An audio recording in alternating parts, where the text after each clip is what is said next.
Gossamer chapter 13. Is it a horde? Littlest asked, thin elderly, in an apprehensive voice. She was trying hard to appear courageous and mature. The two were inside the house, huddled in the hallway between the bedrooms. The rain had stopped, and there was a moon now.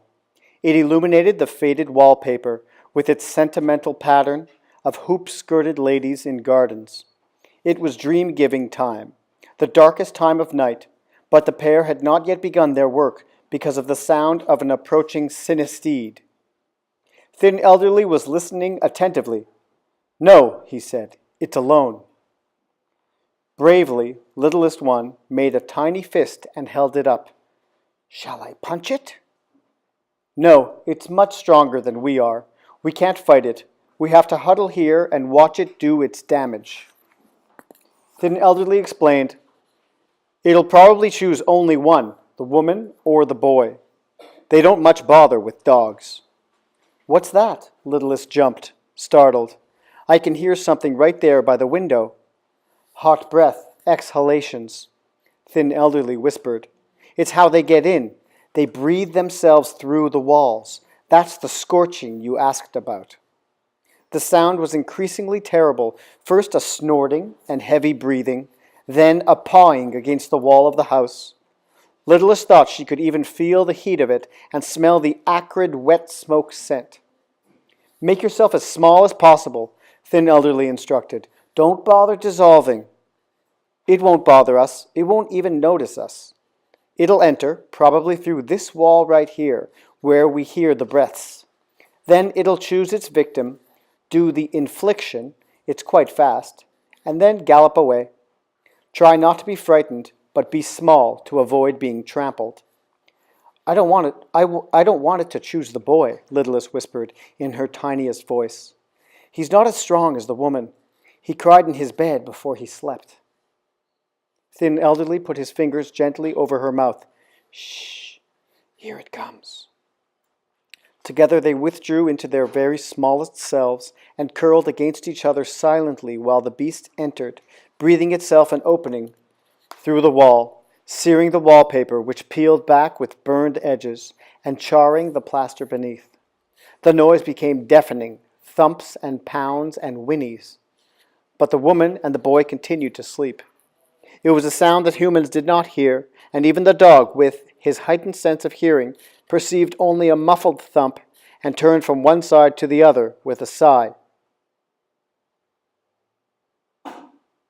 Littlest, peeking, terrified through her fingers, could see the eyes bloodshot and angry, and smell its filthy, matted coat as it entered and stood, tossing its head. The beast filled the hallway, and its shadow against the wall in the moonlight was even larger. She trembled, but Thin Elderly was correct. It had no interest in her.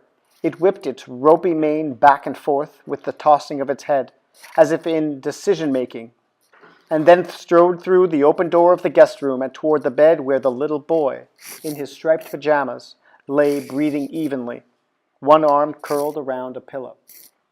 The synesthete leaned its massive head toward the boy, and then, like an engine releasing steam, it snorted a hissing emanation of breath that enveloped the boy's head. It lasted only a second. Then the creature shook its head, whinnied triumphantly, and disappeared through the wall, which repaired itself instantly into the night. "Your first infliction," Thin Elderly told Littlest One. "Amazing how quickly it happens, isn't it? You would have missed it if you had blinked." He looked at her, and she gave him a nervous smile. "Did you blink?" he asked. Littlest shook her head. "No," she said, "but I had my eyes closed tight. I was scared." "Well," he told her, "there's really not much to see. The sound, though, is astonishing. That hiss. Now we must try to undo it." "Undo it?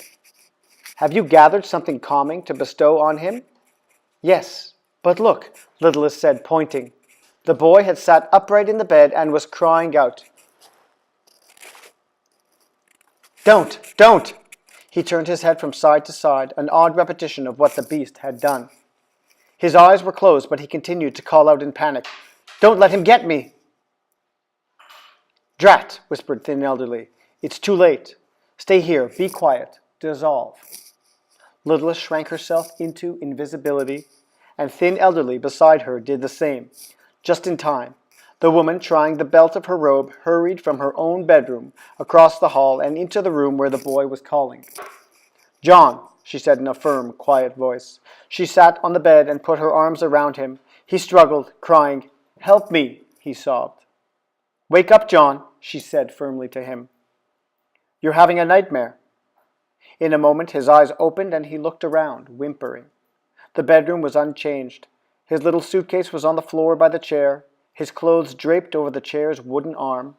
A nightlight glowed in the corner. Someone was, the boy said. He blinked. He was chasing me.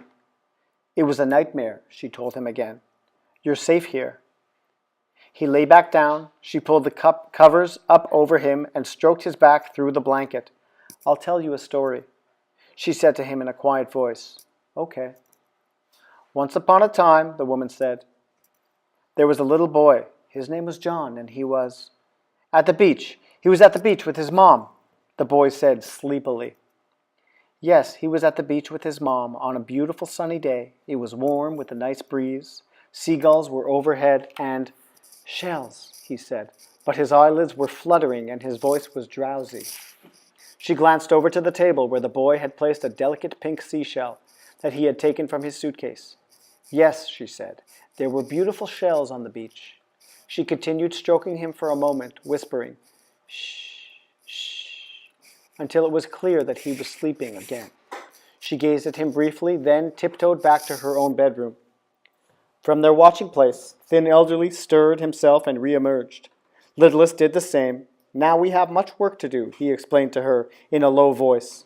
Gather your best fragments. We must strengthen him.